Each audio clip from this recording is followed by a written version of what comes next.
ഇന്ന് നമുക്ക് ചക്ക കിട്ടിയിട്ടുണ്ട്.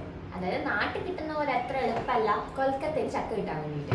അപ്പൊ നമ്മൾ എന്ത് ചെയ്തു, പകുതി മുറിച്ച് പഴുക്കാൻ വെച്ചു. ബാക്കി പകുതി മുഴുവൻ എടുത്ത് വെച്ചിട്ടുണ്ട്. ഇത് നമുക്കിന്ന് പുഴുങ്ങാം.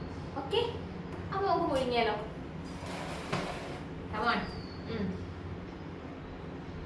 എടുത്തിട്ടുണ്ട്. അപ്പൊ ചക്കയുടെ ബാക്കി പരിപാടി നമ്മൾ എടുക്കാണ്. അപ്പൊ ഇനി ചക്ക മുറിച്ചിട്ട് കാണാം. അപ്പൊ ചക്ക മുറിച്ചിട്ട് എല്ലാം റെഡി ആയിട്ടുണ്ട്. അപ്പൊ ചക്ക മുറിച്ചപ്പോൾ കിട്ടിയ ചമണിയും ബാക്കിയുള്ള ചക്കക്കുരു, കുറച്ച് ചക്കക്കുരു നമ്മൾ ഇത് മുറിച്ചിട്ടുണ്ട്. ഇനി നമുക്കിത് കുക്കിങ്ങിലേക്ക് വെക്കാം. ചക്ക കഴുകി റെഡി ആക്കിയിട്ടുണ്ട്. ഇനി നമുക്കത് കുക്കറിലേക്ക് ഇടാം. ഇതിൽ കൊള്ളുമെന്നൊന്നും അറിയില്ല, കൊള്ളുന്നത്ര നമ്മൾ ഇടുന്നതായിരിക്കും. അപ്പോൾ പറഞ്ഞ പോലെ നമ്മൾ ചെറിയ കുക്കറിൽ കൊണ്ടില്ല. അപ്പോൾ നമ്മൾ പ്ലാൻ ബിയിലേക്ക് കടന്നു.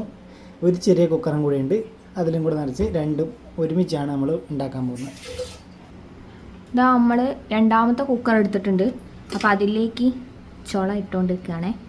അതിലും കൂടെ നിറച്ചിട്ട് രണ്ടിലായിട്ടാണ് നമ്മൾ ഇന്ന് ചക്ക പുഴുങ്ങുന്നത്. ഇപ്പോൾ രണ്ടിലും ഓരോ ഗ്ലാസ് വെള്ളം ഒഴിച്ച് കൊടുക്കുന്നു, ഉപ്പിട്ട് കൊടുക്കുന്നു. ഇനി മഞ്ഞപ്പൊടി വേണ്ടവർക്ക് മഞ്ഞപ്പൊടി ഇട്ട് കൊടുക്കാം, എന്നാൽ ഒരു മഞ്ഞ നിറം കിട്ടും. അല്ലെങ്കിൽ നമുക്ക് പ്ലെയിനായിട്ട് ഉണ്ടാക്കിയെടുക്കാം. ഇവിടെ മഞ്ഞപ്പൊടി ഇട്ടിട്ടാണ് നമ്മൾ ഉണ്ടാക്കുന്നത്. അപ്പോൾ രണ്ട് കുക്കർ അടുപ്പത്ത് ഇട്ടിട്ടുണ്ട്. അപ്പോൾ നമുക്ക് ഫ്ലെയിം ഓൺ ചെയ്യാം. രണ്ട് ഒരേ സമയത്ത് ഓൺ ചെയ്തിട്ടുണ്ട്. ചക്കയുടെ വേവ് എത്രയാണെന്ന് നമുക്ക് അറിഞ്ഞൂടാ, അതുകൊണ്ട് ഒരു 2 വിസിൽ അടിച്ചിട്ട് നമുക്കിതിൻ്റെ പരുവ് എന്തായി നോക്കാം. എന്നിട്ട് ബാക്കി പരിപാടിയിലേക്ക്. ഈ ചൂടിന് ഇത്രയെല്ലാം മഴയും കിട്ടിയിട്ട് നിൽക്കാൻ തന്നെ ഒരു വിഷമം. പോരാത്തതിന് ചക്ക ഉണ്ടാക്കുന്നുണ്ടല്ലോ.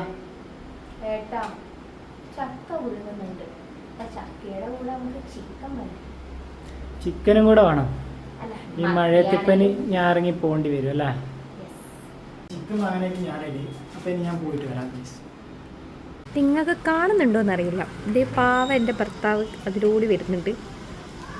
മഴയത്ത് ചിക്കന് മേടിച്ച് വരുന്ന വഴിയാണത്. അതാ കയ്യിൽ കവറുണ്ട്, കുടയുണ്ട്. വരുന്നുണ്ട്. ഓരോ വിസിലും കഴിഞ്ഞു. ഇനി നമ്മൾ കുക്കർ തുറന്നു നോക്കാൻ പോവാണ്. അതാ നല്ല ആവിയൊക്കെ പോകുന്നുണ്ട്, നിങ്ങൾക്ക് കാണാലോ.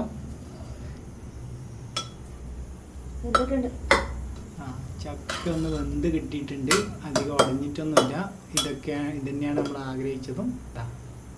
പാകം നോക്കുന്നുണ്ട് നമ്മളെ കക്ഷി. വെന്തിട്ടുണ്ടോ? ഇനിയിപ്പോൾ കടുക് വറുത്ത് തേങ്ങ കൂടെ ചിരകിയിട്ട് കഴിഞ്ഞാൽ സംഭവം റെഡി ആയിട്ടുണ്ട്.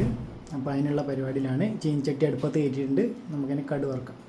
പിന്നെ കുറച്ച് എണ്ണ ഒഴിച്ച് കൊടുത്തു, കടുക് ഇട്ട് കൊടുക്കുന്നു.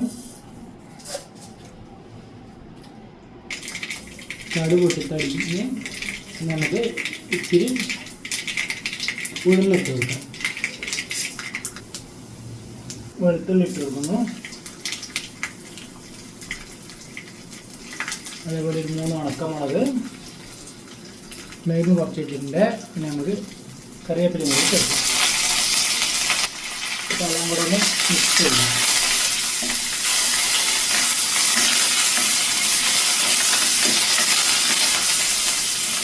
ഇപ്പോൾ ചക്ക ഇതിലേക്ക് ആഡ് ചെയ്യാൻ പോവാണ്.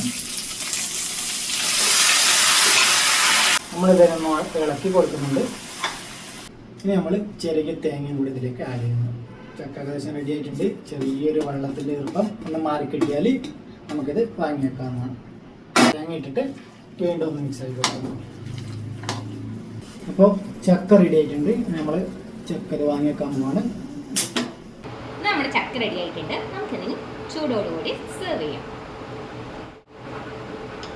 നേരത്തെ ചിക്കൻ വാങ്ങാൻ പോയ ആൾ ചിക്കനൊക്കെ വാങ്ങിയത് കൊണ്ട് നമുക്കിതിന് കൂട്ടാൻ ചിക്കൻ കറിയുണ്ട്. അപ്പോൾ നമ്മൾ ഇന്നത്തെ കോംബോ ചക്കയും ചിക്കനും ഇതാ. ഇനി നമുക്കിത് രുചിയോടെ കഴിക്കാം.